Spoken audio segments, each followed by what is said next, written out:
So here we have the Seat Alhambra SE Lux DSG, which is the automatic on a 17 plate. I'm going to start off by showing you around the outside of the car, and then we'll hop in and run through some controls on the inside. But from the outside you can see that it's got alloy wheels and 5 doors. Those side doors, the rear ones, are sliding and can be opened off of the remote, as you can see that I've just done there. As we work our way back round to the back of the car, we're going to start off with the boot, and then we'll work our way around the rest of the car from there. The doors aren't the only thing that is electric on this car. The tailgate opens electronically as well. As we approach the back of the car, you can see we've got reversing sensors.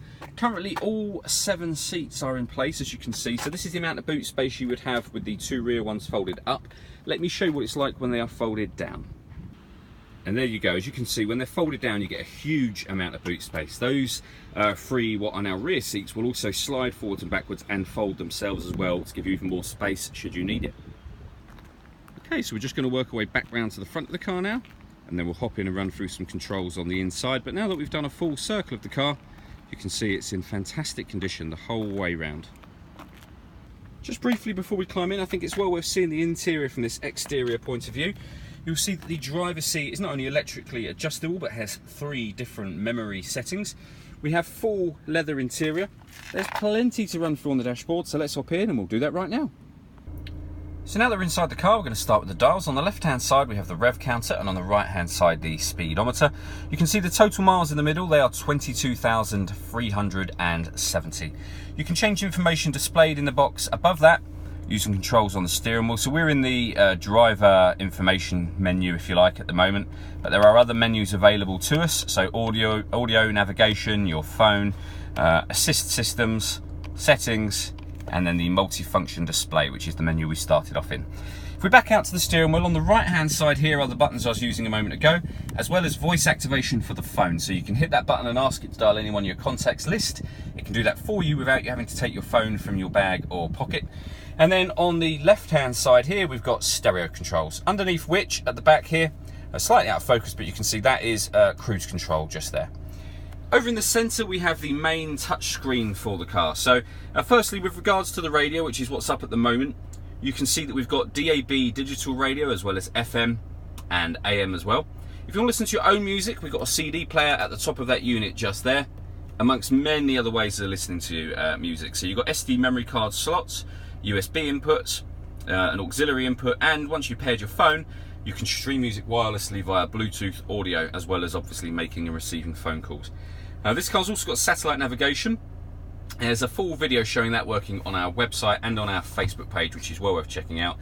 And finally, for this screen, it also has a full colour reversing camera, which you can see just there. It also has guidelines showing you what direction the car is headed in relation to the image that you see behind you. Working our way down, we've got dual zone climate control, so you can adjust the temperature on the passenger side, the driver side, the fan speed in the middle here. You can then press this button to turn the air conditioning on, or hit that button, and to put it onto auto, you can hear the fans have now taken control themselves, and that is so that they can maintain these temperatures that you've asked for.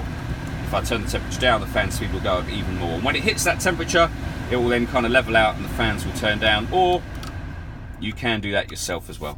We've also got heated driver and passenger seats as well. Underneath that, we can open the sliding doors and the tailgate from inside the car. We can turn off traction control.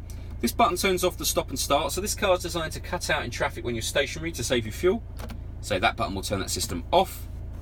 That will turn on or off the parking sensors, and that resets the tyre deflation warning system. So if you want to take some air out of your tyres, you can reset them, and then if they lose any air from there on, the car will warn you in case of a puncture, of course. We then have the DSG gearbox, electronic handbrake with auto hold function, and a 12-volt charging socket underneath that cap. The last thing I want to talk about is the panoramic glass sunroof. So you can see there's a blind at the moment which is closed. We can open that up first of all. So you can just have it as a kind of large window area. It does let in a lot of light. As you can see, it's a large window. Or, if you wish to, you can open up the front section as a sunroof as well. So you get a lot of light from that, as well as, of course, the air as well.